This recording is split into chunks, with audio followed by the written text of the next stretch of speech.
people don't realize that they have a competitive advantage in their backyard. So the first thing that they can do is look to their backyard where they may know more driving the streets and the neighborhoods than most people would. Yeah, hey, the market hustle, helping you to succeed, teaching like nobody else. Financial empowerment, giving you strategies for generational wealth, so you can start helping yourself. More money for you to be getting. This the moment for you to be winning and be living financially independent. Welcome back, Market Hustle community. This is episode 34, and we have a really special episode in tune for you guys here today. For all those of you who are new to the podcast, I want to just give you a special welcome. My name is Josh. I am the guy behind the Market Hustle. And for those of you who are returning, welcome back to another great episode. So the S&P 500 just had one of its best days in nearly 2 years following the election of Donald Trump. And I think it's a good point just to kind of highlight that missing just a handful of the best performing market days, such as today, absolutely kills the compound effect in your stock portfolio. And I think today especially kind of highlights why time in the market always beats trying to time the market. So yeah, it's been quite a crazy day in the stock market. But yes, we have a very special episode here planned for you guys today. Before we bring on our special guests that we have with us today, I want to quickly introduce our two lovely co-hosts. They're back for another great episode. Let's see how they're doing. We'll start with Bafi. Bafi, how you doing, my friend? How's everything going in New Jersey? Man, everything is great. Can't complain. I'm back in Jersey. I was just in the South. I was in Florida for a little bit for my best friend's birthday, celebrating that beautiful weather. Back up in Jersey, and I'm actually traveling to South Africa on Friday for 2 weeks. So super excited, and I'm pumped for this episode specifically because there's a lot of things to learn and take away from these individuals that we're gonna be collaborating with. So I'm super ready. I got my pen and paper. So everybody tuning in, make sure you're taking notes because these guys are the real deal. That's what I'm saying, man. Great to have you back, Bafi. And just to kind of echo what Bafi's saying, a lot of you have requested more real estate related content with here in the podcast. I mean, Bafi, me, and Pierce, we tend to focus on the stock market side of things, but the guests we have here today have quite the experience in the real estate world. So we're going to be giving you a lot of great insights into kind of how that industry works and maybe how you could specifically get started as an investor in the real estate world. So really looking forward to this one. Pierce, how are things going in Southern California, man? Still sunny, still warm, just getting over a little sore throat. Other than that, man, I'm excited to learn about this. This is a topic I really wanted to touch on for a long time, so I'm excited. I'm right there with you, man. You know, selfishly, I think this podcast is going to really help me, Bafi, and Pierce the most as well, because like we want to learn all this stuff as well. So everybody listen in, grab a notebook if you haven't already. This is going to be a great podcast full of awesome information. That being said, let's not waste any time. Let's bring on these guests. So again, we have two special guests joining us today. Ryan and Cory are joining us all the way from Florida. For a little context, Ryan and Cory own a rental portfolio of over 70 units. So they have quite the experience. They both run an Instagram page with over 32,000 followers. And they also have a great podcast, great real estate / personal finance podcast with over 200 episodes. I was actually on the podcast quite a while ago. They have a great community going on there, and they share a lot of amazing insights. That being said, yeah, let's just jump right into it. We'll start with Ryan. Maybe Ryan, welcome to the podcast. I think a good question to start off with is maybe give us a little insight of kind of like your early journey with like jumping into real estate, like maybe what got you started to begin with, like maybe what inspired you to start in the real estate world, as well as maybe a little bit more information about your experience and just journey along the way. Sure, man. Thanks for having us. Well, I think I can start back to, let's just call it 2018, if you will. So Cory and I, long story short, we met in college. We had an instant connection. We both kind of saw the world in a similar light. And after college, we both started our 9-to-5 jobs. Oddly enough, I'm a year older, so I started at a company, and then shortly thereafter, Cory started working there. And we thought it was odd that our paths aligned again and crossed at the same company. And we started talking more and more, and eventually we ended up living together. And through that, we would come home after the 9-to-5 grind and just wonder, like, hey, is this it, man? Like, are we going to be doing this for until we're 67, retire with the quote unquote pension, if you will, and just kind of do the typical 9-to-5 that 90% of the world does? And we kind of both felt like we were meant for something more, and kind of had that like it factor in us, or that fire to do something else. And I think maybe more than a little bit of people in this world probably have that feeling. And so we kind of cracked heads and said, you know what, let's research what 90 to 100% of millionaires do with their money. And I know you guys are really heavy on stocks, but there's also another world out there, and it's real estate and real estate investing. So we both read the book Rich Dad Poor Dad by Robert Kiyosaki, and I think a lot of people that talk in the real estate game have read that book. But it's just a mindset shift, and it talks more about what you do with your money when you essentially earn it, right? Instead of going buying liabilities and things like a car or food, and just things that, like, as soon as you use it, it pulls away from your cash. So long story short, we got hooked on real estate and the mantra of buying income producing assets that would offset our expenses and eventually like help out our lifestyle so we could become financially independent. And I got hooked on the FIRE movement. I did a lot of research on that in my early days getting into investing. I think probably a lot of your community too. So that stands for financially free, excuse me, FIRE, financial independence, retire early. So with that, there's a blog called Mr. Money Mustache. Then I kind of got my I guess insight from not Rich Dad Poor Dad, the Bigger Pockets community, right? You get hooked in there. And so I bring all this together to say, Cory and I talked about real estate for a long time. I ended up buying a primary residence, moving out with my wife, and then he decided to buy a property himself. And instead of going in and just buying this as a primary residence, he converted it to a house hack, meaning he bought the property, lived in one of the rooms, and rented out the other rooms to his friends. And with that, offset some of his income. And then, we both go in our separate ways, kind of doing our own thing. And one day I see on Instagram, Cory with a finger up in the air with a one and a house behind him. And I was like, this is so weird. I wonder what this is. And I read the caption, and it talked about his first investment property. I was like, dude, he did it. Like all this time we talked about investing in real estate, and he decided to do it.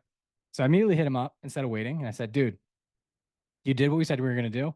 I'm in. Let's partner up. I don't know how you did it, but let's talk. And I'll let him kind of share the podcast story. But that was kind of the dip into real estate investing. I come from a family of entrepreneurs. My dad and both of his brothers both run companies, and Cory's family also runs companies too. So it's interesting. We both had this entrepreneurial background where we're always taught, hey, at some point you need to work for yourself to really go into that upper echelon and break the glass ceiling, if you will. And so I think that's kind of what we had behind us the whole time pushing us. We're just not sure when and how and what it would be.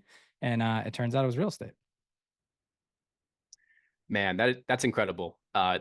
Very inspirational. And the fact that you guys kind of went at it in a duo sense is pretty incredible as well. And I think it really highlights the power of having some sort of community, or whether it's a friend group or whatever it is, even just a one person friend group, to have that with you along that early journey is so powerful. And I'm sure you guys can attest to this. Like, just, you've clearly been working together for quite some time now, but just having that extra person to kind of bounce ideas off of, who might be kind of at the same level as you. Like, you guys kind of started, as beginners, jumping into the real estate world, bouncing off ideas off each other and just learning together. I think that's such an incredible call out for how powerful it is to find people who are kind of like-minded and kind of build your own empires kind of together, but also bouncing off ideas off one another. So, like, super incredible. I'm also curious, I think a lot of us can align with the wanting to get out of the work grind, the 9-to-5 trap, if you will, ASAP. And it sounds like to me that was one of the big inspiring forces, along your early real estate journey, which is great. I'm curious though. So when it comes to the real estate world specifically, like what really stood out to you compared to all of the other routes that are available when it comes to creating financial independence for yourself? I mean, we do have the stock markets, we do have real estate, and then of course, there's just building your own business alone, like, starting your own business, whatever that can entail quite a bit of things. But I'm curious, like, what really stood out about real estate specifically that's got you guys like super fired up to just go all into that domain? Yeah, Josh, I think I can take this one here. One of the things about real estate was the tangibility of it, is that the impact that you make on the real estate is directly determined upon the effort that you put into it. So we were able to buy a property that had value and then force appreciate that property and put, whether it's fixing a new roof or floors or new kitchens or bathrooms, we were able to force appreciate it and have it be worth more. So the value of it changed by the effort that you put into it. And I want to go back to something that you said. It's not necessarily that we like wanted to escape the 9 to 5 and never work. It was that we wanted the optionality to work on the things that we wanted to work on, do the things with who we wanted to do them with at the times we wanted to do them with, at the times we want to do them with. And it was more so like the ability to not have to work for somebody else and have the desperation of like, well, I got to show up to this job today. I got to do this thing that I don't necessarily want to do. So the real estate opened our eyes to like, well, there's a whole nother asset class out there that allows you to mold it to your liking. And that kind of got us excited. And what we were able to do that along with a sales job that brought us in enough active income that we could use the active income to then go buy more our time back and buy more passive income. And that turned into us being able to teach others how to do the same thing. And I think the biggest impact that we've had or been able to create is watching others grow as well. So real estate for us is more the tangibility, and the benefits of it are tenfold. But the four main benefits that we would talk about are the cash flow that comes from it, the appreciation, the loan pay down that your tenants are likely doing, and then the tax benefits. And Ryan and I, for the first year since we started investing in real estate, really got a major tax benefit this year because we own an 18 unit and we got to write off a bunch of losses against our active income because of the renovations that were going on. So I'm not a CPA. I can't speak exactly on all of the tax benefits, but those four main pillars for us made it a little bit more enticing than the stock market. Although we do own ETFs and we have stocks and a 401k. Mine's a little different now because I'm full time, so I don't even have a 401k anymore. But a SEP IRA, here we come with that. So it's I think the tangibility aspect, to answer your question in short. That makes complete sense. It's definitely less abstract than maybe the stock market can feel, especially when you're just kind of getting started, where I would say that's also one of the big benefits of real estate, especially for newer investors who like maybe they don't come from a background of financial literacy or just a background of money in general. Like it's really easy. I would say it's probably easier to understand the real estate world just because it is more tangible and it's easier to just understand the benefits because it's kind of right in front of you, rather than when you do own the stock, it's a little bit more abstract because it's harder to kind of see what you own when you're just owning a share of stocks. Like I could definitely see that and understand that. And I think it's good to highlight for the audience, everybody listening, you know, there's not one path that's the right path. It's more of like whatever path is right for you based on kind of what you're looking for, based on your situation, and based on, you know, how active of an investor you kind of want to be. And I'm also kind of curious, you know, maybe just I want to backtrack a little bit more towards the early stages of your real estate career, Ryan and Cory.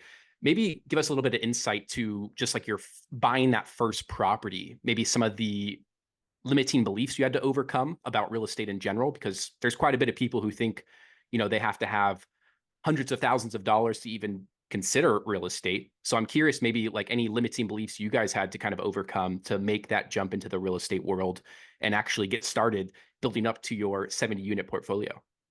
So I have some, this will kind of piggyback off your last thought too, and I'll let Cory go after here, but I firmly believe that people need to have some sort of financial literacy or their financial house in order before they get into real estate investing, because there's a lot of variables. And for us, if we didn't have our budgets down pat, if we didn't have our income expenses on a, like, you don't need it on a spreadsheet, but just have a clear picture of where you are and where you're going, you know, and utilizing the tools around you, it's very hard to create a business and thrive in that space without having like a baseboard to fall back on. So what we like to kind of relate this for people, especially listening, think about your financial house or your I guess your financial picture, right? But we like to think about it as like your financial house. Think about it that as a table, right? And all the legs underneath the table are your streams of income. And so if you just have your job and you lose that, your table topples over, right? And typically you'll have like a job, then you have your 401k, you have a Roth IRA, potentially you have a brokerage account. And so when you have all these pillars, right, then you have more stability. So if one gets knocked out, you're not in financial ruin.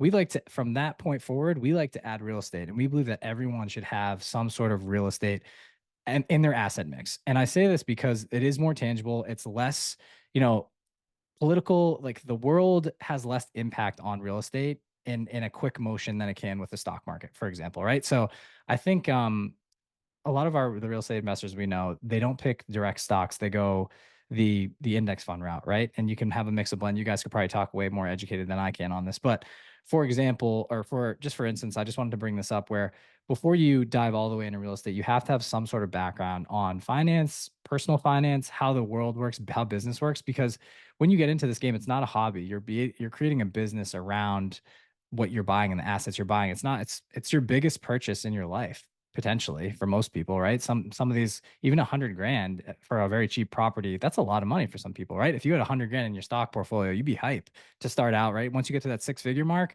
and then that compound interest starts rolling, like that's the name of the game. And so I just wanted to bring that up first. I think limiting beliefs, um, a lot of times it comes down to the people around you. And I just want to talk about like getting in the right rooms. So, when you're in their 9 to 5 grind, you're around other people that are working for someone else, right? You're not rubbing shoulders with the business owner that has all these other resources and has climbed his or her way up to the top, right? And knows how the game works. So in the beginning, it's a lot of like learning, trial and error. And most people that you talk to in your life have no interest or they have no education on this, and they're unable to speak in an educated manner. So where are you getting? You're like, okay, well, this cards are stacked against me anyways every day. Like the people I spend time with aren't helping me get to my destination. Then when I get home, I have a limited amount of time. I need to go self-educate in order to be able to take the next step, right? And some people lose traction. They will look at real estate, they say this is a great thing, they read the books, they listen to podcasts, but it's information overload. They don't know where to start. So it kind of goes back to your partnership topic that you brought up in the beginning. And like Cory and I were fortunate enough to both have a very clear path of where we wanted to go in the future, and we both wanted the same things. We have different skill sets, and we can talk about those in the future. But I think the limiting beliefs in the beginning are that you have to do it on your own, and you don't have to. If you can find someone out there that is motivated, wants to change their life, and has a good head on their shoulders, you can create a partnership and form one. You just have to figure out what that person's going to bring to the table. The one person could bring money, the other person could be the boots on the ground building the team, right? And so there's a lot of examples we can spit at you, but I think for people just starting out, and the limiting belief factor is, you've been trained by probably your parents or your environment your whole life and taught about money, right? And so if they have no experience in investing in stocks, investing in real estate and all this, you're just like, well, that's not for me. Like I just was, this is not the situation I was born into. That's just not for me. Like whatever, it's for everybody else, which is not the case. There's people that you have to break the mold, is what I'm saying.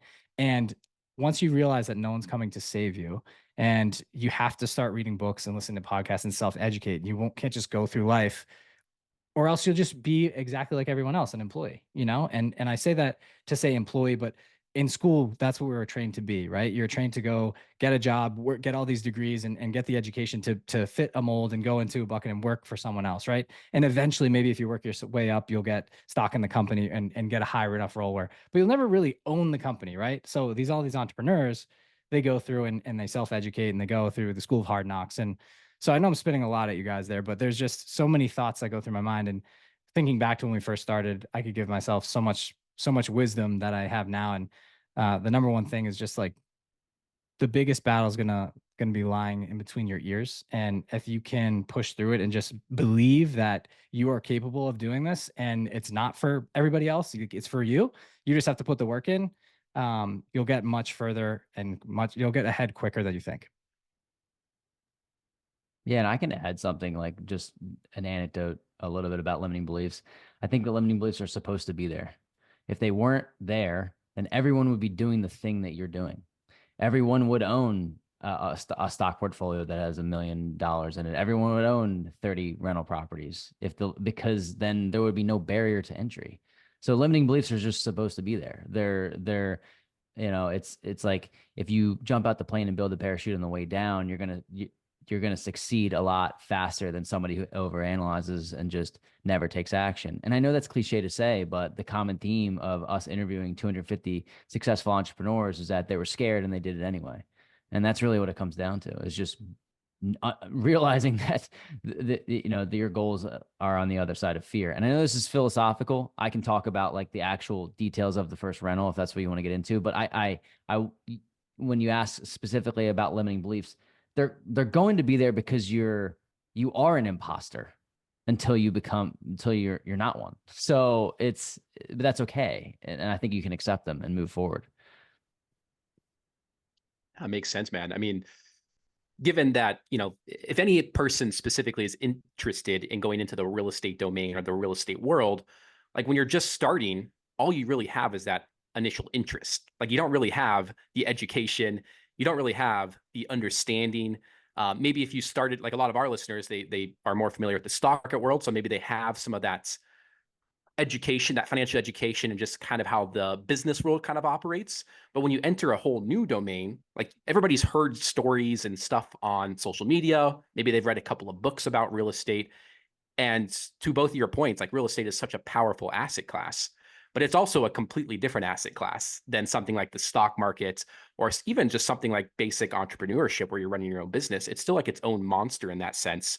And I think a good thing to remind everybody listening, like whether you're a stock investor, whether you're running your own business, or whether you're working at a Fortune 500 company, like whatever you're doing, like before you got to that point, like you had to make those initial early steps that were super uncomfortable and maybe challenge how you viewed the world or just viewed that specific domain. And I love how Cory and Ryan are kind of highlighting those limiting beliefs or like those early mindsets that you kind of have to challenge. Like maybe you've heard rumors from a friend or somebody in your family who says like, oh, real estate is not great, don't touch real estate, or vice versa with the stock market. Like Boffy, Pierce, and myself, we can all attest to this, where there's so many limiting beliefs around stock market investing that prevent people from actually ever getting one of the biggest wealth creators in the world to work in their favor.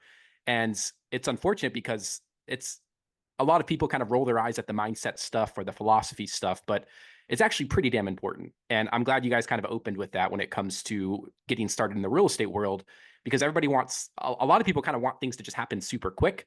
And I think one good thing to point out with Ryan and Cory is, although they've gotten to the big high number of managing all these rental properties, like they still had to get that foundational stage in points and sets and get rid of those limiting beliefs and actually educate themselves, which I'm sure took a lot of time and a lot of efforts and a lot of sacrifice as well to actually get to that specific points. So I really appreciate you guys kind of sharing that. I guess just for our listeners who are more heavily invested in the stock market or interested in stock market investing specifically, maybe highlight some of the misconceptions that people typically have about the real estate world as an investment option. Maybe like just the one that you guys see frequently, people kind of overlooking, or just a common misconception in the real estate world. I'd love to hear what you guys have on that end. Yeah, I would say the first one is that if I get into real estate, I'm going to be fixing toilets at 2 a.m. So that's a big one. And I think that now, if you treat real estate like you're playing golf or like a hobby, then you probably will be fixing toilets at 2 a.m. If you don't, quote unquote, train your tenants on like how you have certain hours where this is when I'm able to have a conversation unless it's an emergency. You hire a property manager that handles, the collection of rent and the maintenance and all of that for you. And there's so many systems out there and processes that you can put in place, tools like Rent Ready and Asana, and like where you can organize, your business. And it is a business. So I would say that I'm going to be fixing toilets, or I don't want to deal with tenants. And I think that if you go into it with the mindset that it's just it's not a business, then that is probably what you'll find yourself doing. And to be honest, when I first started out, that's what I was doing. I was getting calls on Thanksgiving about a clogged toilet that took one extra plunge to actually clean out, right? Like things that just I didn't even know that you could have a property manager. And going back to my first rental property, I bought a rental property for $125,000, and I inherited tenants. And day one, it was raining inside my house, literally. Like I didn't know that you had to fix the windows that looked old, and it was a flood. I got a message. It was like, this is my worst nightmare. I can't believe I made this mistake. Why did I buy real estate? That type of thing, right? But like instead of taking that out and saying like, oh man, this is just not for me, this is for somebody else, having a couple people in my life that were 2 to 3, 4 steps ahead of me to have a conversation with, they're like, this is part of the game, dude. Like this is just part of it. And that property, 3 years later, I sold for $100,000 profit and put it into another property that now is that same equity is now worth $200,000. So it's the little things like, am I gonna I have to zoom out, and it's hard to zoom out when you just start. But I would say that buy real estate and wait. It's not a get rich quick scheme. It's a get rich definitely, but you just have to wait. So that's the same thing with timing the market in the stock market. You don't want to time the market. Now, if you're flipping or you're wholesaling, that's another job. That's active income. That's not passive income. That's not buying rental properties, long-term, short-term, medium-term rental properties. So buy real estate and wait. And every single time that you've waited long enough, I mean, I don't know anybody that says, damn, I wish I didn't hold on to that property that I bought in 1996. No one says that. So those are a couple misconceptions, I think. And, you know, some people did get burned in 2008 and they were over leveraged. And that's part of the fortune, honestly, that I would say that we had in starting in 2017, 2018. Like it's, you know, we didn't go through a crash. But we know a lot of people that did that came on the other side even better. So hopefully that was a couple misconceptions there. Yeah, I got one too. And I think this probably is, you guys experience this as well in the stock market. Like, I don't make enough money, right? Or I don't have enough to deploy in this, right? And it's like, yes, you do. You're not applying it to the right things and you're not bucketing it out. You know, I think the easiest thing to get invested in the stock market is automating everything, automating all your bill pay, automating no matter what. I'm going to put at least $300 a month into this mutual fund, ETF, whatever it's going to be, right? And you can pick the vehicle from there. But the easiest way to do that on training wheels is the 401k option through work, right? You get most companies offer this, then they offer the match, and you guys probably talk about this a lot. But that was my first leg into investing, truly. So I think I want to bring that there, like the world of investing. I was like, what's investing? You know what I mean? And so then you start researching the 401k and like, oh, okay, there's other options. There's also a Roth IRA. Oh, okay, well, potentially I make too much now, so I got to do the mega backdoor. Or there's levels to the game and I just want to bring that up. And then, you know, we had the 401k, then we had the IRA, and then we went into real estate, and then I started my brokerage account. And I was like, dude, I got to crank this thing to 100k as fast as I can, just so my dollars can start working for me. And so I know I'm just speaking your language here because we're all going through the same thing when we talk stocks and investing. We're just adding a layer to it here with real estate. And what we like is it's tangible, as Cory mentioned. I'm just bringing it back to that. Like a lot of people think that, as I mentioned, that they don't have enough money. Sometimes it's only 3 to 5% down to get into a property. And then once you get into that, let's say, for example, you buy a duplex or something that has multi-levels, do what Cory did. And you could rent out by the room, and you basically are getting into a property for dirt cheap, and you're having roommates pay your bills. And then they're paying down your loan. The property's appreciating over time, and you can stay in that as long as possible. Or you can then use the income that you generated from that, stack it up, and then go buy the next one and move on and recycle. There's ways to stack. There's so many different ways to go about it. But the number one thing we recommend when people are starting is house hacking. And we kind of mentioned already what that is. And so that's an easy way to get into real estate. I'm sure you guys have an easy way to get into the stock market. And then once you get in, you get seasoned. It's just like working out. You guys all understand this. It's putting in the reps.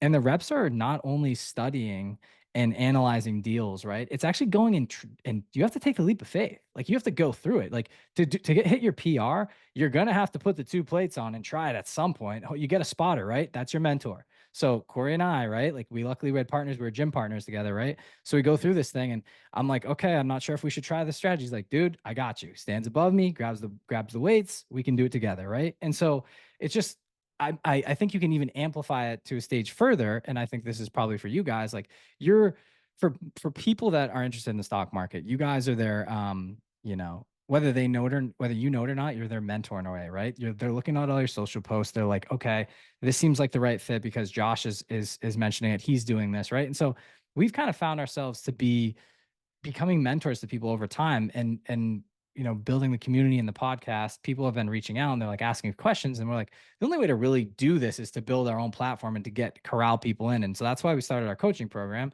I want to bring this up because a lot of people, we were in the same exact shoes as people are that want to get into real estate. Maybe they're listening to your podcast, right? They have the stocks. They have it in a bunch of different vehicles of the stock. They have the 401k, the brokerage, the IRA, et cetera. They're working on other things like, I still have some extra cash, and I'm interested in this real estate thing. Then they start researching, like, whoa, there's a ton of podcasts. There's a lot of books. There's so many strategies. Like, holy, like, what do I do? Like, should I go rent? Should I flip some property? Should I get a long-term rental? Should I go Airbnb? Everybody makes everything seem sexy, right? We aim to drill this down and make it as simple as possible and we will help you get your first or next, if it's your, maybe second, third, or fourth investment property within 3 to 6 months. And we focus on long-term buy and hold rental properties. We can help you get an Airbnb, but the tried and true is building the foundational portfolio of getting a simple rental property, right?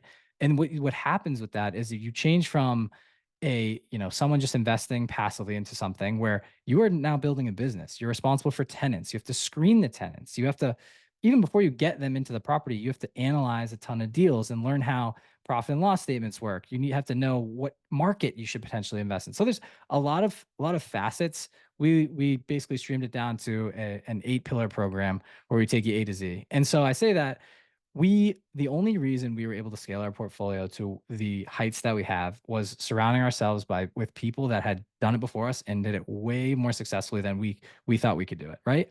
Once you get in the rooms with those people, and this is why people kind of probably follow your guys' social feeds and all this, right? You want to surround yourself with people that are doing it at a high level because you want to extract bits of information and get pulled up to their level. As soon as we started paying for coaching and mentorship, Cory and I spent over 100 grand last year in coaching, mentorship, and bettering ourselves, right? So not only on social media, also for our real estate portfolio, to learn how to become coaches and how to better our whole lives, like from personal finance all the way to balancing social family life. I became a father. So there's a lot of things, right? So we're covering all these aspects because we realized as soon as we put ourselves in rooms with other people that were doing great things or we're already at level 10, we just get pulled up. Like it's that organic growth, like the universe does it for you. And so I say that to say the people that are listening to the show, keep doing what you're doing and find ways to get in touch with these gentlemen that are hosting this, because when you surround yourself with these people, that's the way you're going to elevate to their level and you're going to extract more information than you would ever think outside of the books. It takes being around the people and then taking the action in real life outside of just putting your nose in the book. So I know there were a lot of thoughts there, but you're kind of bringing me back through my journey and the reason why we did all this stuff. It's crazy to talk about it. No, man, it's great stuff right there. And you highlighted so many important points. And the big takeaway for me is more of being able to skip mistakes by learning from people who are a couple of steps ahead of you, learning, soaking in the information that they have and kind of basically kind of relaying where you're at with your financial situation and them being able to kind of give you the map, so to speak, based on all of the journey and experience they've had and gone through. So like, for example, both of you have quite the experience in the real estate world. So somebody who's completely brand new to the real estate, they're naturally, they're just going to be ignorant about certain things, right? There's so many potential mistakes to make in the real estate world. And I would argue there's a lot more mistakes to make in the real estate world compared to the stock market world. Like the stock market is, I would say it's probably more simple in a sense. Like it can be a lot more simple. I mean, obviously you can still lose money buying the wrong stock, but it's a lot easier to mess things up, I would say, in the real estate world compared to the stock market world. And that especially makes it even more important to learn from people who actually have the experience and know what they're talking about. And I will say, like, I have a couple of questions just to back or kind of go based off everything you guys said. More so for my audience, it's more of, with all the information out there, like there's so many different real estate routes. There's so many different people preaching different methods and different ways to kind of go about it. I guess based on everybody you guys have helped and based on your own experiences, what are like some practical steps that somebody who's interested in getting started in real estate can take to actually start making the jump or get moving in that right direction, compared to, just listening to all of the noise out there and being pulled in 7 different directions in the real estate world? I think one thing is people don't realize that they have a competitive advantage in their backyard. So the first thing that they can do is look to their backyard where they may know more driving the streets and the neighborhoods than most people would. So that's a great place to start. That doesn't mean that's the place that you're going to invest in the future, because your network may grow and you may find other areas that are even better than that. But starting in your backyard is absolutely huge. And then, as Ryan mentioned, don't be afraid to put some dollars and cents out there to get in the rooms with people that are doing things that you want to do. So there are programs out there, it doesn't have to be ours, but that teach you how to get started, because the power of one, once you get that first one, you understand the process. And if you're around people that can be accountability partners and look right over your shoulder, hey, that deal looks good. Hey, that market looks good. I wouldn't do this. Nah, this is the reasons why I wouldn't do that. those are the key metrics to getting in the game. And then ultimately, you just have to take a leap of faith. But start in your backyard, figure out what strategy you want. If you live in the Northeast, yeah, it's a little bit more difficult to buy real estate. But I know the streets a lot better than somebody that's coming from Oklahoma, right? It depends. Are you looking for a cash flow heavy market where that might be the Southeast, Georgia, South Carolina, parts of Florida, Alabama, Cincinnati or Ohio, Michigan? Those are cash flow markets. The properties are a little bit less expensive. They may not appreciate as more. You don't have as much upside on the back end. Do you want to invest in a outskirts of Austin, Texas, or an outskirts of Tampa, Florida, or an outskirts of New York? That might be that's more of an appreciation market. You may not get as much cash flow up front, but the appreciation, these properties are going to be, you turn around, you buy a property for $600,000 in November of 24, and 10 years later, that thing's worth $1.4 million, right? So it really depends on what you're looking for. And if you make a bunch of money in your job, and you're maybe an accredited investor, which is if you make over $300,000 annually, or have $1 million net worth, you can invest passively into deals, into real estate. So you can be truly hands off and invest your money into with operators who are building large multifamily ground up development projects or renovating a multifamily project. So Ryan and I we've built our portfolio to over 70 units, but it hasn't been alone. We've done some of it just the two of us. Some of it we've been limited partners, meaning just passive investors into syndications. Others we've been general partners in syndications, meaning we've done the capital raising and the marketing and the investor relations. And we've partnered with other really great operators who find the deals and execute the deals. So there's so many different variables. I would say start in your backyard and then figure out who in your backyard is doing deals and get in the rooms of those people that are doing deals. And now, since you can do it all online and you can find people that can show you the way, creating that network, realtor, lender, agent is a realtor, contractor, handyman, property manager, CPA, all these people that are vetted through other people that have already done it. Yep. So I have a couple here. One thing, I'm gonna try to give like exact steps of like what people can do at the basic level, but starting here, just a syndication. So you guys know, I think like it's advanced for people that have never, they're interested in real estate. That's just essentially investors, like let's say all 5 of us on here, pooling our capital together to go take down a bigger deal. That's all it is.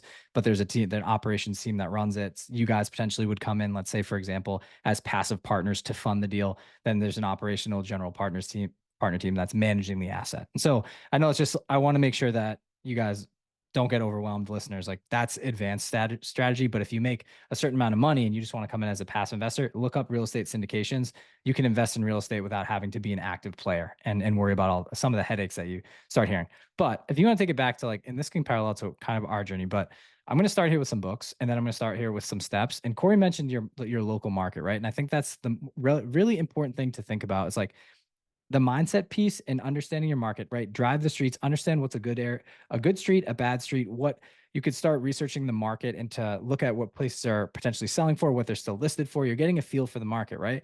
Then you're also getting into these local real estate meetup groups. Go into these groups that are local to you, whether let's just say Bafi from let's just say Jersey, right? Okay, there's a South Jersey real estate meetup group. Those guys are awesome. We already know some of the people there. There's ones in Philly, right? Wherever you live, just make sure you're putting your roots there. Even if you're not an investor yet, you want to get into real estate investing, go in and say, hey, not an investor yet. I want to provide value. What can I do for you guys that'll help drive your business forward? People will start giving you and teaching you the game.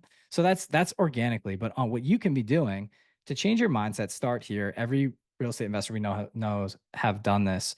Read Rich Dad Poor Dad by Robert Kiyosaki, step 1. Then you're going to get hooked on the idea of buying cash flowing assets or income producing assets. You're gonna be okay, I'm ready. Next book you read, the book on rental property investing by Brandon Turner. It's a blue book. It's unbelievable. It's the step A to Z on how to buy a property and a rental property, how to analyze markets, how to analyze deals. It's great. We used it as our Bible to start. Next book, yellow book. It's the book on managing rental properties by Brandon Turner and Heather Turner.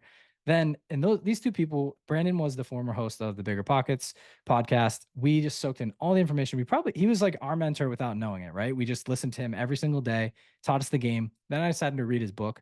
After that, Cory and I paused. We read the books. We said, okay, Let's go do it. Now we had the knowledge. You need to go then do it. Go start analyzing 100 deals. There's calculators out there. So here's what you're gonna do. You can use our calculator if you'd like to. You can come to drop us a DM on Instagram where it's our handles at Wealth Juice Official. Happy to give you the calculator for free. But there's also calculators online. Google rental property analyzation calculator. There's a million of them. You can also go to dealcheck.io. It's an AI feature, and it's going to teach you how to analyze deals. You also are going to go to YouTube and type in how to analyze a rental property in 2024. There's a ton of videos out there. There's your knowledge base, right? So you have the A to Z how to buy a property. You have an A to Z how to manage a property.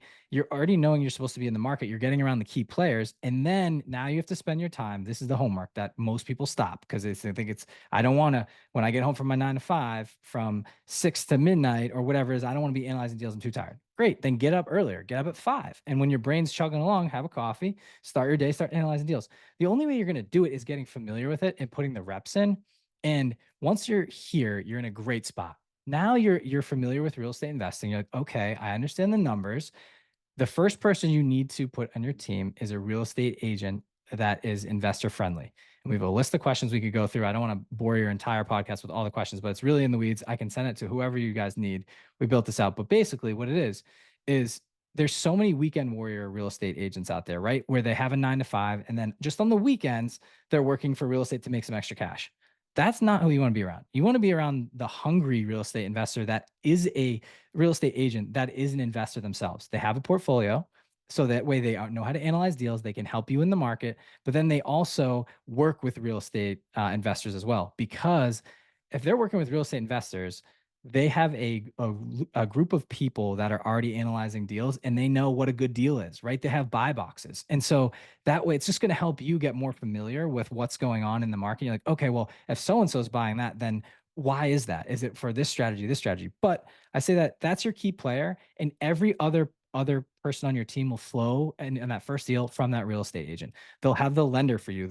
They may have an accountant that you can use, a contractor, a real estate attorney, insurance agent, property manager, all the above. It just flows right down from the real estate agent. So that's your key player. And then, you'll get into the next stage is like going into making offers and acquiring the property and closing. So I say that to say that should be a basic, quick 3-minute what you should do to get started if you're looking to get into real estate investing. That's exactly what we did. And then we were able to scale by, trying everything at least once. We tried Airbnb, we tried long-term rental, we tried the syndication, tried it all. We found out what we liked and we found where our superpower was. And that's kind of how we've been able to scale. Wow. Powerful. Powerful. I mean, I've been taking so much notes just listening to you guys and kind of giving us these practical steps. And I'm pretty sure the audience is definitely going to soak this up. And, Corey and Ryan, I'm glad you mentioned some of the opportunities to invest in real estate passively because, many people often think that everything has to be hands-on and maintenance and X, Y, and Z. But to be honest, I'm the laziest investor you're going to find, right? Like, I'm super lazy with it. I prefer to do absolutely nothing and make money. Um, and I like money at work better than me at work. It doesn't mean that I'm just gonna sit on my thumb and not contribute nothing to society, right? But I prefer my money working harder than I work for that money. And so, I think granted also from an asset allocation perspective, I'm 50% stocks, 50% real estate, right?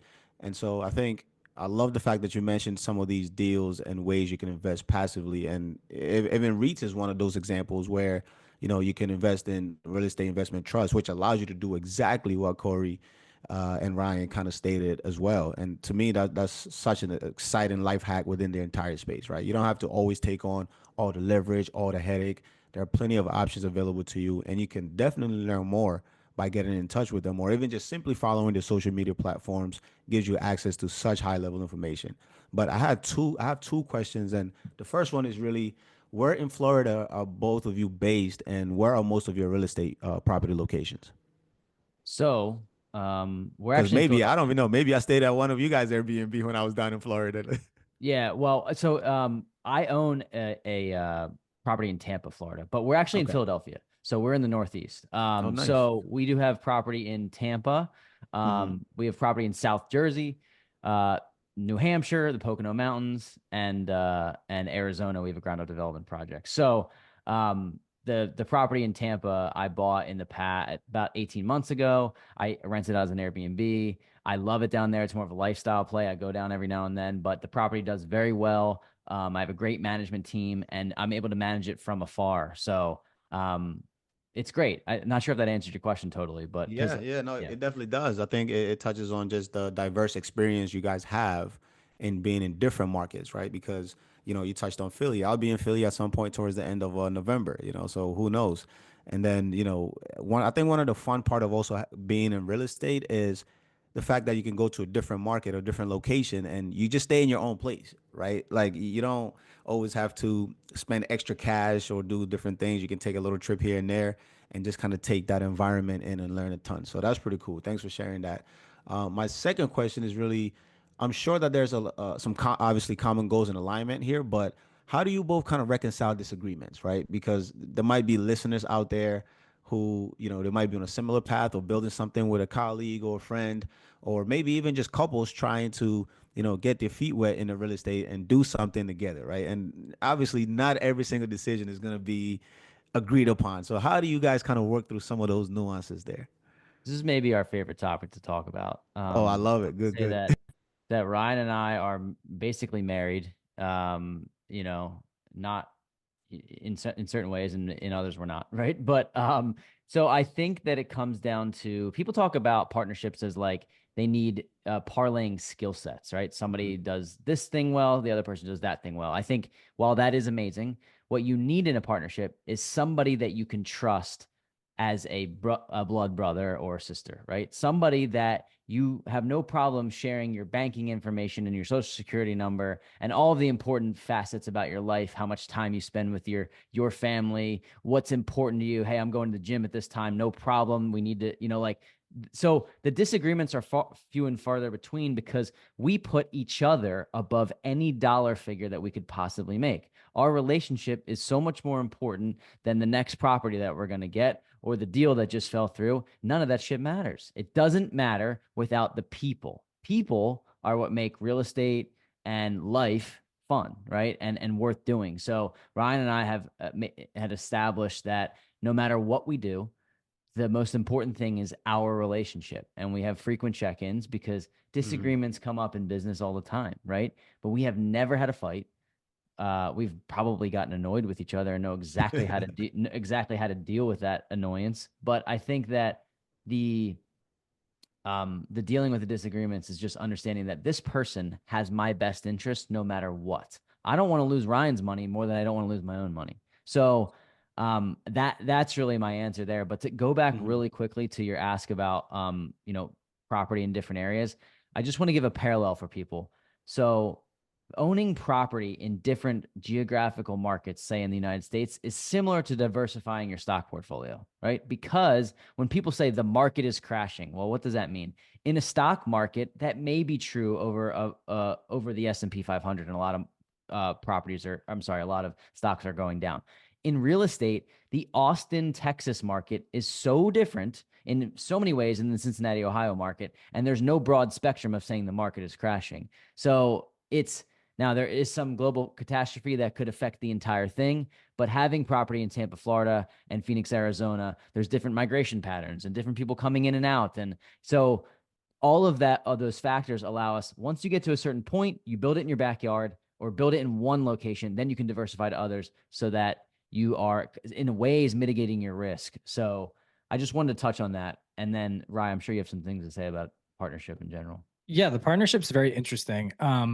We've been told our whole lives that and partnerships don't work, right? And so I can see that happening for a lot of people, right? And because there's so many factors in life that happen. And I think one of just a prime example of one that we recently heard, and it's not, I don't know if you would really constitute as a partner that Cory and I are, a partnership that are, but we have a friend who bought a property, an Airbnb with his brother-in-law, right? And they were like, hey, let's go into this deal together. And fast forward, this place is churning. It was an Airbnb that's making a lot of money, over 100 grand a year. And our buddy, the investor, was kind of like almost like a therapy session. Be like, dude, I don't know what to do. Like, here's my situation. The brother-in-law wants to go buy a primary residence and needs the money from the property.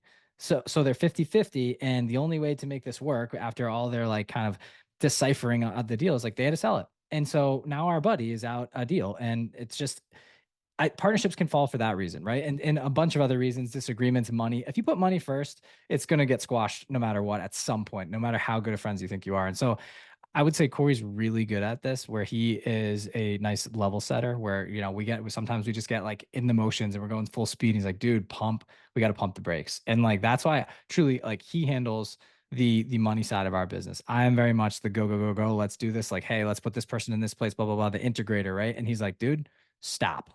Like, we have X amount of money we can use this month. Let's do this. And it's good because the checks and balances. You can't have one guy trying to go a million and then the other guy going a million, you lose all your money. So Right. it's a good way of checks and balances to also analyze deals in different types of ways. And there's a couple more books. I think it's the one that I'm alluding to is called Traction by Gino Wickman.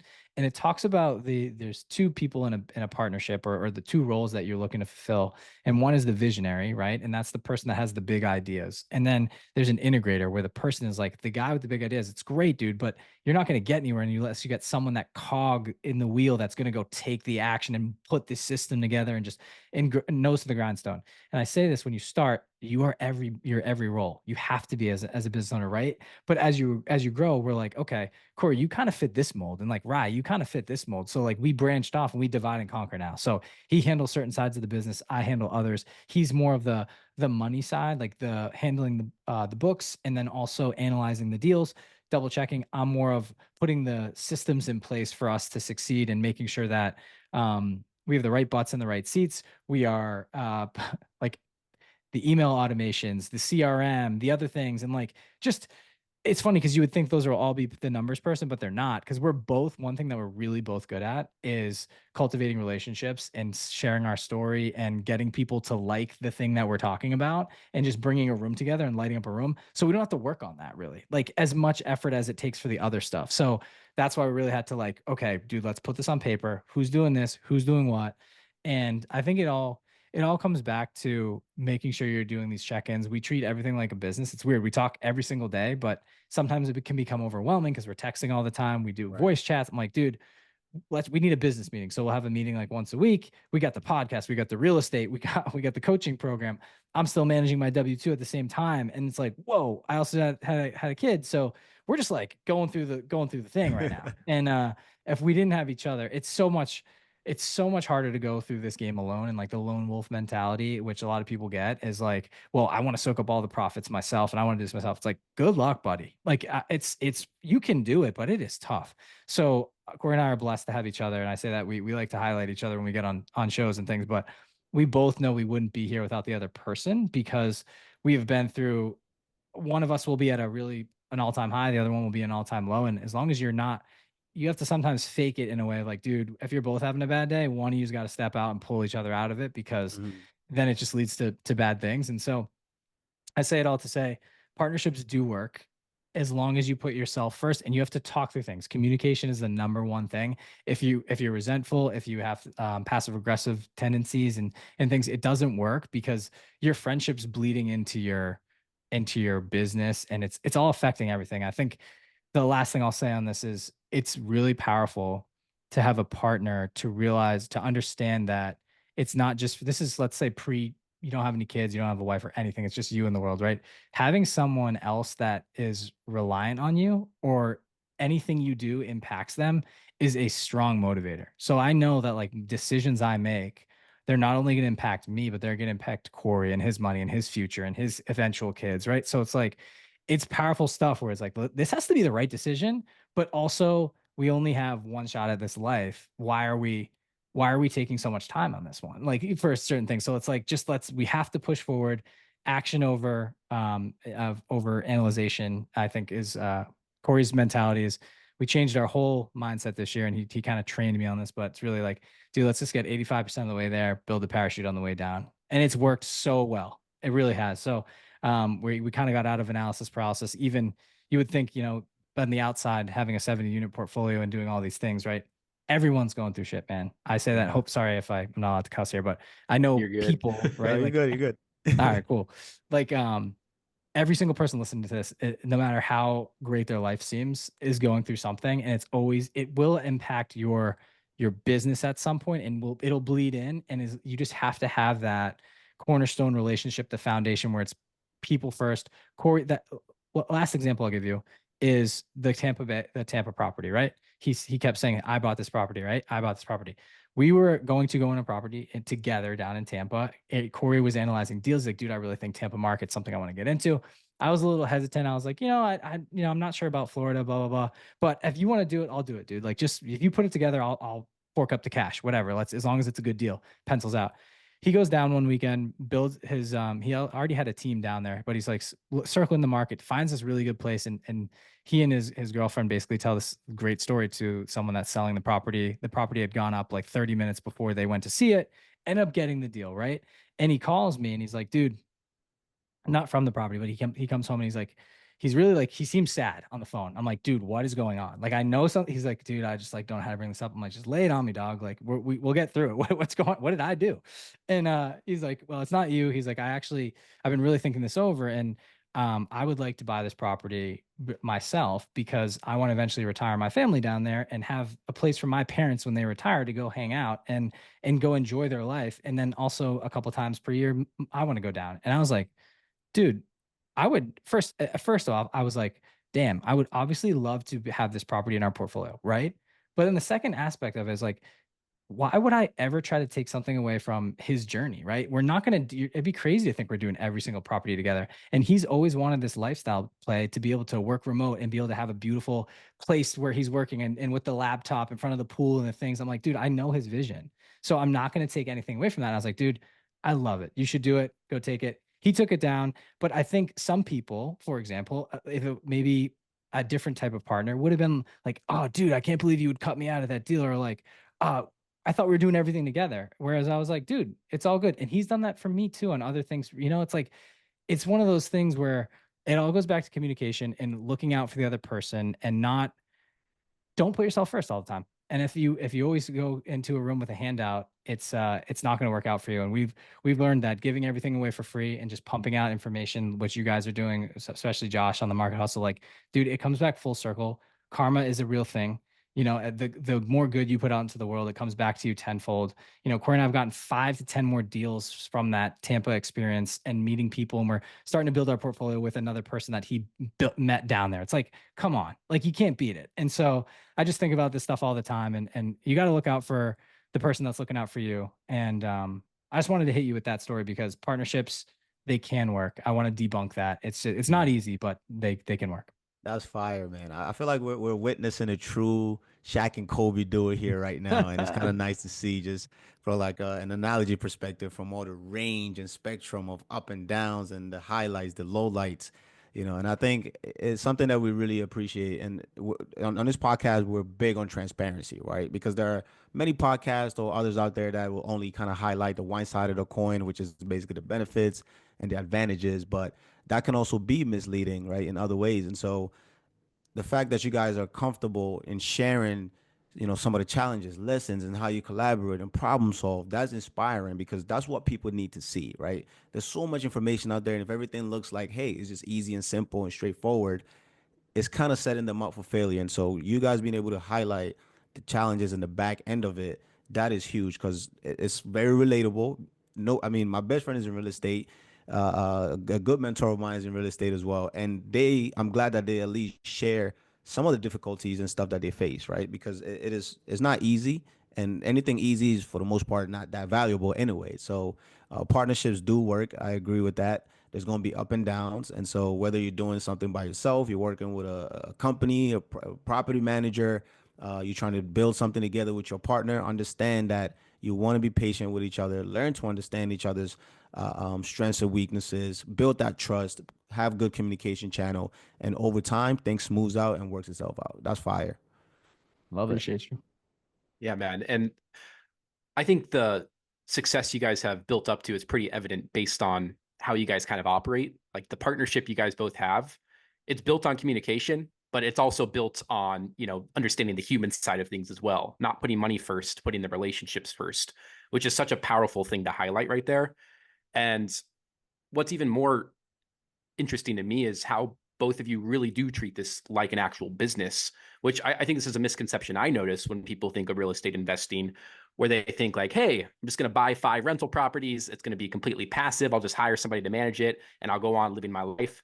But like you guys are really making it 3D for the audience, which I think is super powerful of how much this involves operating like a business, right? Like it's not a single player game. It's a multiplayer game. And if you treat it that way, that's where the success comes into play. Like that's how you guys have gotten to the point where you have 60 plus properties in your rental portfolio, because you're treating this like an actual business rather than like a side hobby or something like that. So like I think that's super important to point out for everybody listening, is that you're not just going to get to the massive portfolio without actually having real strategy in play.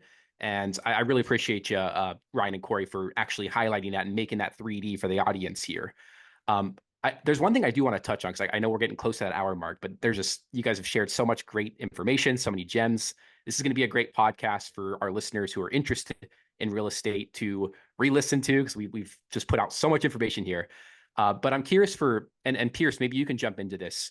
More of the people who are interested, like maybe they live in LA or maybe they live in a big major city and they're interested getting involved in investing in rental properties, but they're just not really sure. Like maybe they want to get into Ohio, like the Ohio market, or somewhere in the Midwest. Like what tips would you have for those people who are interested in investing in like some rental properties, but maybe not in their home states? And I'm sure Pierce have some follow-up questions for this, because I know this is something he's been kind of considering. Yeah, I think that's where the mentorship kicks in, right? Like learning about out-of-state investing. There's several people that do it online that specifically talk about out-of-state investing, or you can join a community of people that are just buying deals. And online, the world is now flat. Everything, you can now communicate with somebody like we're talking. We're in all different places in the United States having a Zoom call, and we're sharing as just much information as if we were in the same room together. So that's where I think the mentorship starts, because what you can do is you can tap into the networks of others. Now, there has to be a value exchange there. Now, you pay to be in the mentorship program, so that's the value that you pay, that you're giving, or you do it on your own and you call property managers in different markets after doing research on what market you want to go into, and you have to bring them value. Now, what's the value that you bring them? Well, I have to actually be able to close on deals. I have to have intent on actually, if this agent's going to work for me. You can call an agent in any market. If this agent's going to work for me and show up, they're getting paid based on the sale of the property. So I actually have to be serious when a deal comes up in the buy box that I talked about and actually close on it. Now, I would say use the internet, use social media, follow the right people, go through content and see, get on calls with people. There's a lot of people who are willing to give information away for free. And then join a mentorship. That's 100% what I would recommend. If we would have had mentors when we started, our unit count would be 300, not 70. And I'm not ashamed of where it's at, but I just know how much further along we would be if we had the people that we are striving to be like for those other people who are starting. Yeah. And I think what I gave earlier, that the step-by-steps and like starting with the books things, it applies for out of state as well. Like look at half of our portfolio. We told you we're in Philly, right? So we don't have anything in Philly. We have one. I mean, Cory's place is in Philly. My primary is in Philly, but like we're in Jersey, we're in New Hampshire, we're in Florida and Arizona, right? So those are vastly far away, like way different from each other, all different markets. And so to Cory's point, it's getting around the right players, but you need to, what I would say is the reason why he mentioned starting in your backyard is because the local market, I think outside of LA, right? Because it's a very expensive market. So other people, this might apply a little bit more directly to them. Like getting in your local market allows you to do things on training wheels because you can go show up to the property and check it out, right? But when you're doing out of state, you have to put a little bit more trust in other people. So that's why it comes down to making calls. And I think that's what people are afraid of. Like, don't just hire the first agent you get in touch with, right? Ask that agent questions, then go find 5 more. And people aren't willing to put in the work. It's like building out a spreadsheet and putting the agent's names and the information and what did you like about them? What did you not like about them? Because it's kind of like buying real estate or buying a stock, right? It's you win when you buy, right? And it's the same thing with the right person. Like your whole deal rides on finding the person that's going to go and like how do I say this? Like build your portfolio up with you. And if you find an agent that's just not getting you the right types of deals, and it's just going to delay your progress, right? And the lender, right? If they put you into the wrong loan package, then you could potentially stunt your, 3rd, 4th, and 5th deal, depending how far you want to go. So there's levels to the game. I'll say for getting out of state, follow the same steps that I mentioned to you before, but then also, as Cory mentioned, get in the right rooms, but also the market that you want to get into, right? Find the players in that market. Who are they? What are they investing in? And they will give you they're not going to give you their entire team, right? But if they give you one connection, you can make the 6 degrees of separation, as they say, a little bit. You can squeeze the gap on that, and you meet one other person that meets another person, and then eventually you may fly out to that market to get a lay of the land. But I'll tell you, you're going to be driving around and be like, what am I looking at? Like, we've done it. We're like, okay, like I kind of get it, like I bet this is my first time here. So there's ways to analyze markets, and we could spend another whole hour on that. So I won't bore you guys with that, but really taking time to analyze the market. Is this thing going to appreciate over time? Is this a market strictly for cash flow and the properties are not going to appreciate? What's your strategy? Do you want income coming in for a month, or are you looking for that, holding your treasure chest and just looking to sell that property in 10, 15, 20 years and make a big lump sum, right? So many ways we can go about that. I hope it helps a little bit, but you can follow that same roadmap that I mentioned. But it's think back to like who, not how. Who can I get in touch with in that market? They will be able to spider web and like kind of let you infiltrate the market and start soaking up knowledge there with boots on the ground. That's super informational. I appreciate that. One thing that I'm not really familiar with is residential investing in real estate. I'm familiar with agricultural and commercial. And I'm curious, is that something you guys are going to try to get into later on in life as your portfolio grows? Commercial or agricultural? Yeah. I would say that's an interesting question. For me, I will say one space that we want to get into, I don't know how commercialized we'll get in, but self-storage is something that we're both interested in. And that could be, either taking down a self-storage facility ourselves or going in passively. I think we probably would go in passively. We have a couple operators that kill it and they do a really good job. Agricultural, I don't know. Maybe land. I have a good friend, an investor by us who does land flipping, which is very interesting, buys parcel of lands and flips those for a higher profit. So there's there are so many ways and so many things to get into. Commercial is an interesting one. I think you can make a lot of dough in it, depending on what you go into. Cory may have another opinion, but my brain's going more self-storage than commercial. Yeah, I don't think, as of now, I don't think we have any plans to go into the commercial or agricultural. I think that it's just another avenue that might spark somebody's interest as they're listening, and that might be the route that they want to go. There's so many layers that you kind of have to like feel what works for you and what works for your temperament and like what type of investor you want to become. You could manage a bunch of Airbnbs and be like super involved in that and make it a full-time job and do all the design work and everything. For a lot of those have high profit margins. So, or you could just be quote unquote the lazier investor and hire a property manager to manage, a bunch of long-term rentals. A lot of work goes in, but on the front end, a lot of work goes in, and on the back end, you get to kind of like, do it in a more quote unquote passive. So a lot there, but I don't think we have any intention on going into the commercial route, at least for now. I have a nugget for you. Oh yeah, go on. Just to follow up on this, and this will help you. Like what we've learned in this game is there's a lot of shiny object syndrome, and we've had 250 podcast episodes and guests. Every single time it sounds compelling.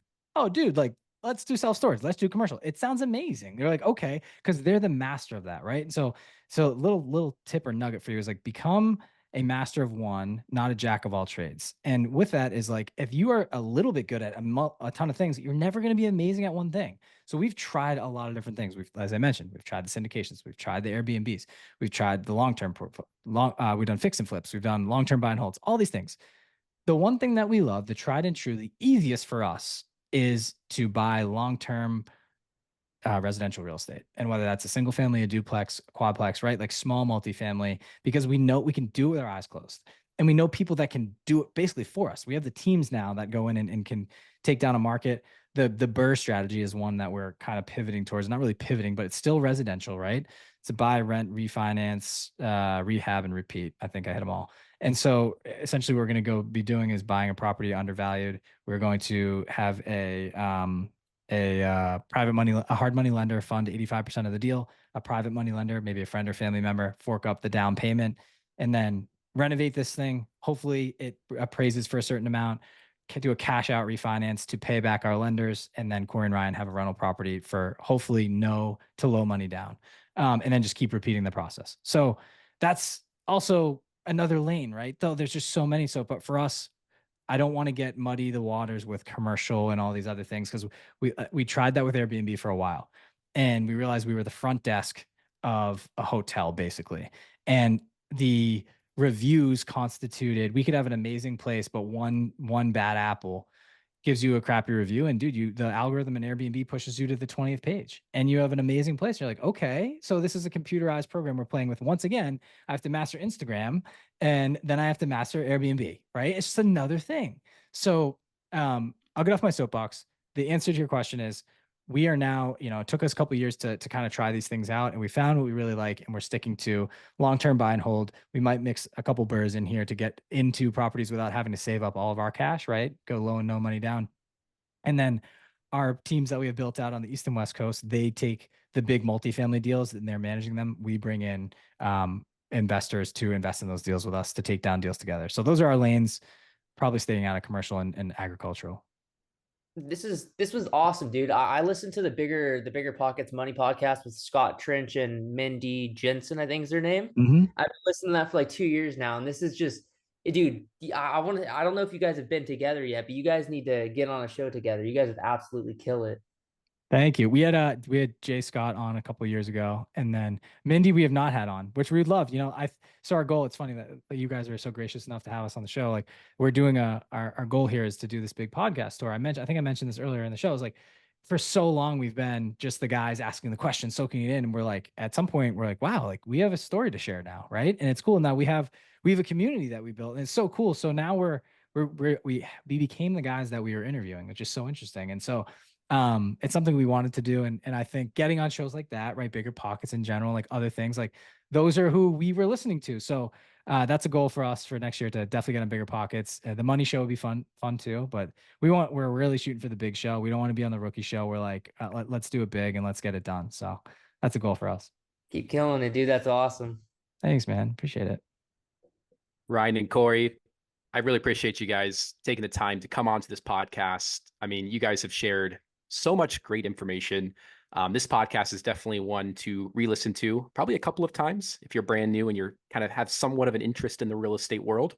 So I really appreciate you guys taking time, the time out of your busy day to come onto this podcast and share with our community all of the lessons and some of the tips and tricks that you've learned along this journey.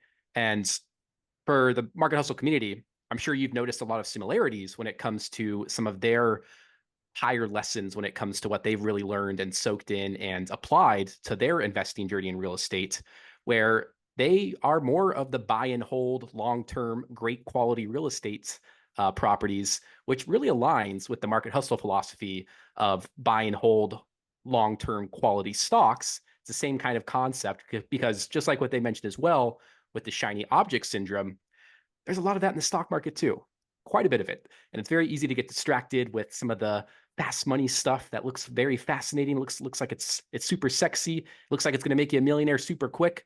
But a lot of the times that stuff is not as glamorous as it seems when you start to dig down into the details and the nitty-gritty of it. So I appreciate you guys really making this all 3D for the audience and just showing what has led to both of your success, because you guys have clearly built quite the real estate portfolio. You've helped thousands of people on social media and through your podcast, which is incredible.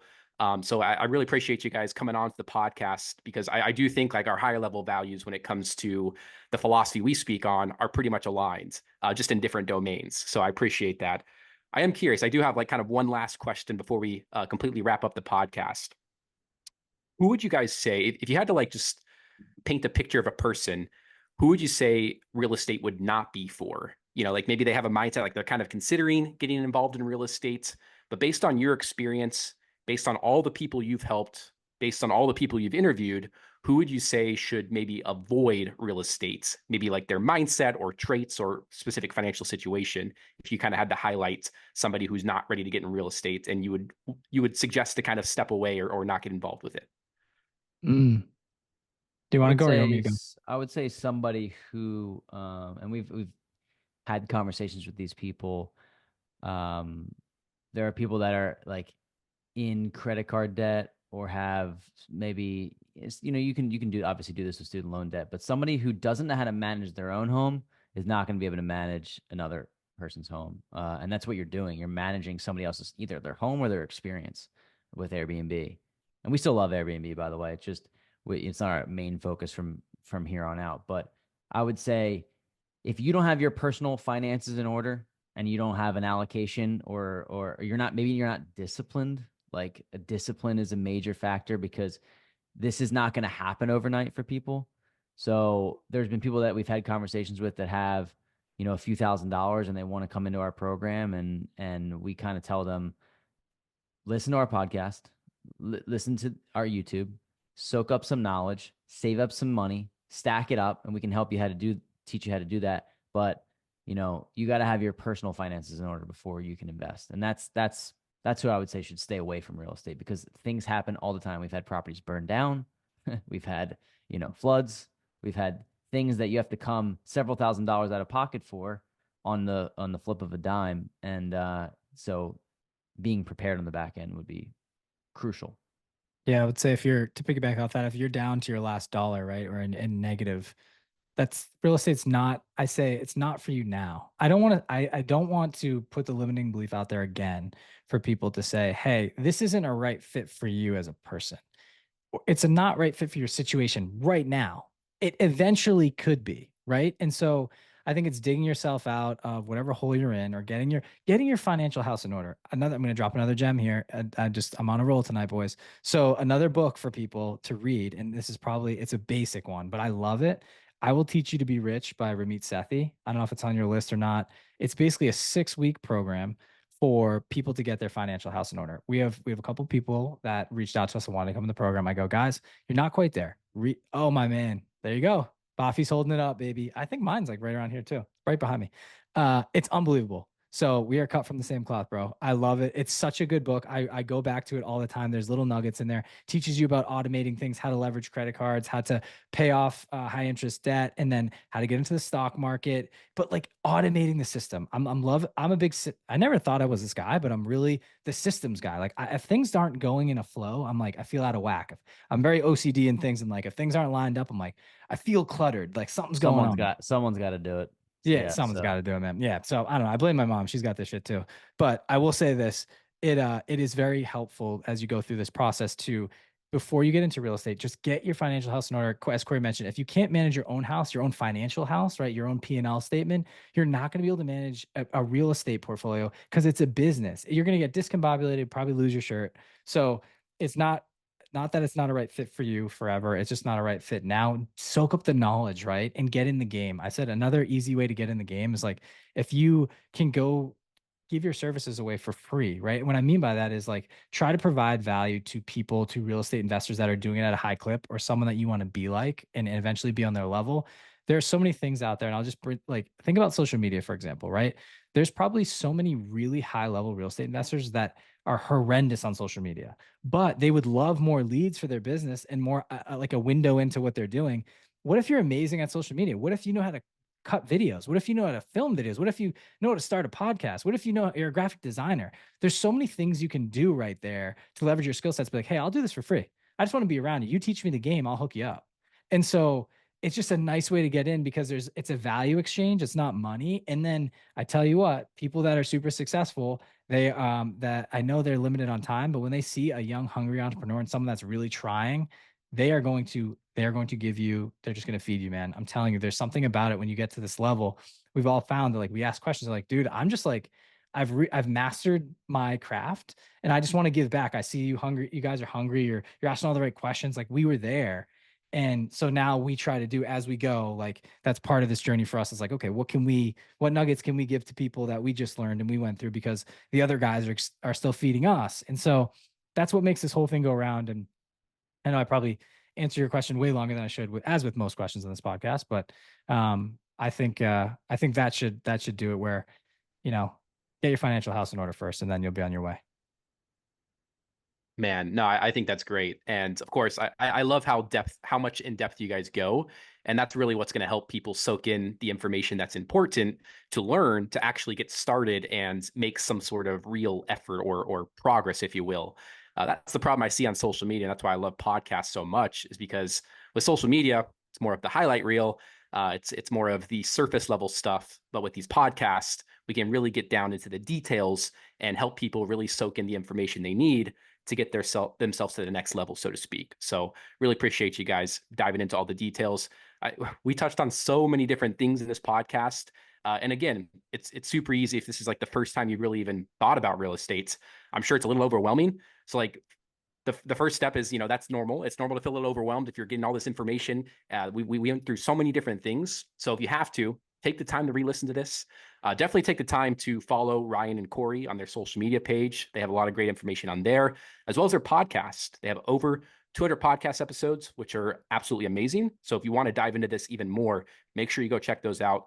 Ryan and Cory, why don't you let the audience know where they can follow you on Instagram and the podcast as well, just so they have that. Yeah, sure. So we are at Wealth Juice Official. That is our Instagram handle. That's where we spend most of our time. We have a YouTube channel. You can search The Wealth Juice. And then the Wealth Juice podcast is we release an episode every Wednesday, soon to be twice a week. I don't know. Oh, this is coming out in the next couple of days. So by the new year, we're going to be twice a week. We have a bunch of episodes stacked up, and we're constantly learning, changing, growing, and trying to bring new information to people, as well as our coaching program where we teach people how to buy their first or next. So that's where you can find us. I love it, man. I love it. Awesome. Before we officially wrap it up, I want to go over to Bafi real quick. Bafi, do you have any last questions, last statements before we close it up? Yeah, man, absolutely. I think, one of the great things about when people and the like just the people that we bring on this podcast is you can just tell that they are passionate about what they do, how they do it, and they care, right? Cory and Ryan not just giving you like bullet points or some chat GPT searched answers here. This is their real life. And so, as we always like to put it, this is not about your money, it's about your life. And they gave us incredible amount of time, knowledge here. And I took quite a few notes. I want to see if I can kind of summarize it a little bit in a way that's palatable to our audience. And so I'll kind of run down 6, I would say, major takeaways real quick. First is personal development, guys. That is big, right?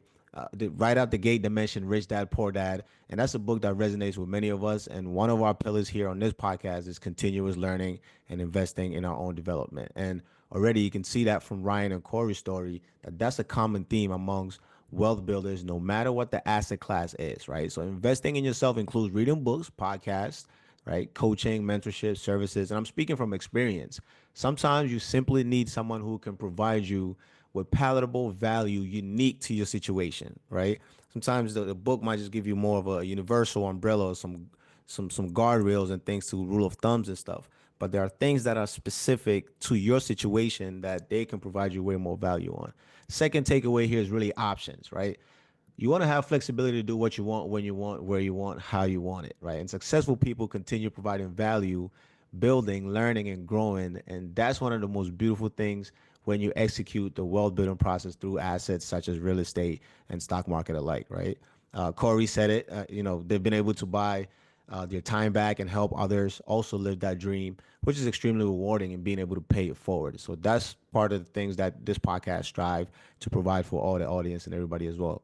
Third takeaway is have a financial plan. And this is something that Josh and I definitely hammered down, and you guys definitely double down on that as well, right? Ryan stated why budgeting is important, why you want to have a solid foundation and on personal finance and how you can operate like a business, right?